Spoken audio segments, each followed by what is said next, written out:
What's up, guys? This is Chris here from East Coast PC, and welcome back to the channel. Today we are going to be talking about GALAX, one of the official board partners for NVIDIA and one of the main high-end GPU manufacturers out of China, has accidentally leaked the RTX 4090 Ti. We're going to be talking about that here, what the basically almost 100% guaranteed specifications of this card are if and when that card releases. And we're also going to be talking about what kind of a performance gain it can bring over the current gen flagship, the RTX 4090. All right, guys, so this is an article here from videocards.com. Give them guys a big shout out. And GALAX has accidentally leaked the RTX 4090 Ti name on an official product page. Now, the interesting thing about this is when you clicked on the link, I never actually got to click on the link before they corrected it, but when you clicked on the RTX 4090 Ti link, it actually took you directly to the RTX 4090 product page. Now, they have just recently did a global launch of their RTX 4090 Hall of Fame OC Lab Edition card, except it's not called the OC Lab Edition in other parts of the world except for China. It's just called the 4090 Hall of Fame Edition. And you know, this was clearly a mistake by GALAX. Now, the thing about it is, obviously, a lot of people at GALAX is thinking about the 4090 Ti. They had to be obviously thinking about it, or they wouldn't have typed 4090 Ti. There's a clear difference between RTX 4090 and RTX 4090 Ti.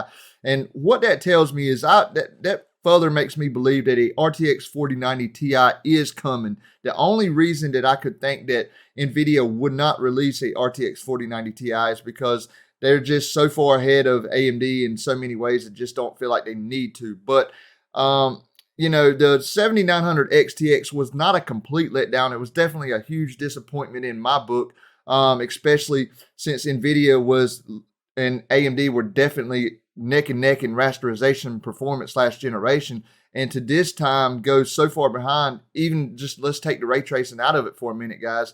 They fell far behind in rasterization compared to NVIDIA's RTX 4090. And in my opinion, AMD clearly originally designed that card to compete with the RTX 4090, and that's why they gave it a 384-bit bus and spent a lot more money creating that 384-bit bus on that 7900 XTX. With that being said, guys, I still do believe NVIDIA will probably still release the RTX 4090 Ti. I don't know exactly when. I would think sometime mid next year. I think it'll be a while. I do not think it'll be nearly as long as we had to wait for the RTX 3090 Ti after the RTX 3090. However, that is one thing that I do not know, and there's been little leaks all over the place about that, but I could never tell nobody not to go buy an RTX 4090 because they're waiting on the RTX 4090 Ti, because we just don't know when and if it's coming. I do believe it's coming. We just don't know exactly when. Now, let's get into some specifications now. We're going to use Tech Power Up specification list for the NVIDIA AD102 die. Now, this is not a direct spec list for the 4090 Ti itself. This is just the full enabled AD102 die from NVIDIA. Now, we have 18,432 shading units, or NVIDIA calls them CUDA cores. And we also have, the big kicker is down here, we have 96 megabytes of L2 cache. And that is a big improvement from the 72 megabytes of L2 cache we have on the RTX 4090. And I did the math on this before I started this video, guys. According to the CUDA core count, we have 16,384 CUDA cores on our current RTX 4090, which means we're using about 89% of the total die. But when we come to the L2 cache, we're only using about 75% of the total available L2 cache. So NVIDIA clearly healed more of that L2 cache back, and that's a big way they're going to get a lot of their performance, in my opinion, for this upcoming RTX 4090 Ti when and if it launches. So the proposed specs, guys, are, we're going to go to an article right here from AGF on Twitter. This is well-known GPU leaker. And I've heard this from multiple sources, guys, at least 3 or 4 at this point, good sources. And they are saying that the best dies are already being saved for an RTX 4090 Ti. They will have a clock speed of 2.75 gigahertz boost, and they will actually boost up to about 2.95 gigahertz in typical gaming, meaning you could do a small overclock and hold 3.5 gigahertz on these cards with no problem. The other big kicker is that it is supposed to be running 24 gigabits per second memory. Now, the RTX 4090 only runs 21 gigabits per second memory.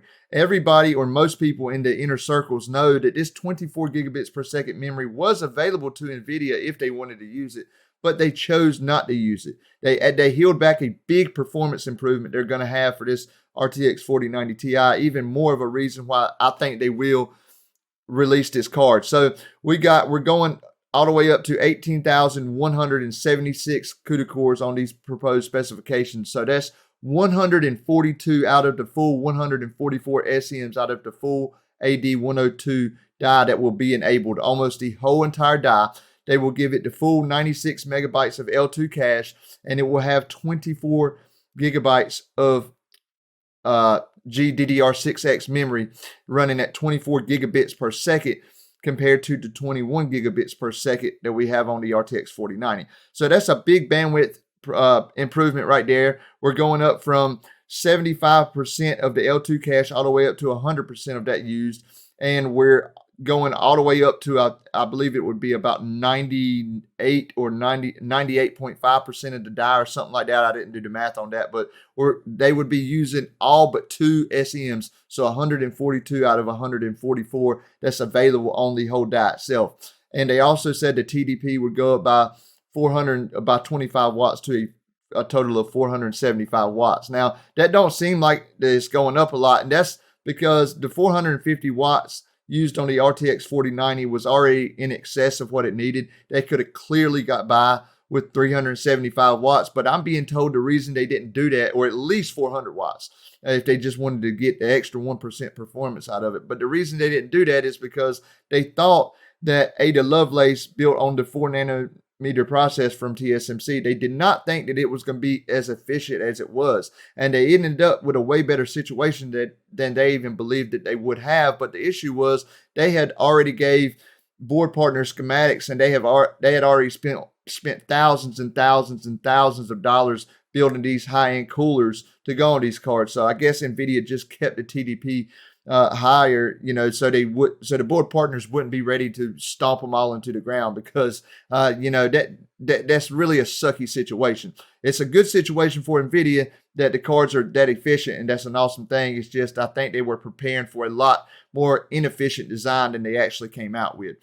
So anyway, guys, that should be our total specifications when this card launches. I'm pretty confident that if the card does launch, that this will be the specifications. We have heard these for a good while now. And also the other thing about it is, guys, they already used this exact 18,176 CUDA core specification in one of their professional workstation cards. So they're probably already fusing dies to this specification with the CUDA core count and then 96 megabytes of L2 cache. And what they're doing, if I had to guess, is saving the highly bin models that clock really high for the RTX 4090 Ti.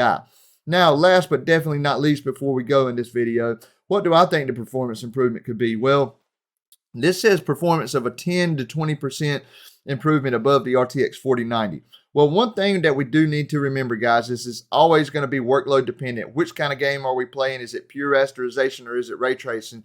Or is it compute performance we're looking at? If we're looking at gaming, ray tracing, and rasterization combined, I think that we're going to get a solid 20% performance improvement out of this card, because, guys, going all the way up to almost a full die, going all the way up from 75% all the way up to 100% of the L2 cache being used, and going from 21 gigabits per second to 24 gigabits per second memory, that is so much more room that they have to play with compared to what they had going from the 3090 and the 3090 Ti, and they got 10% more performance out of the 3090 Ti.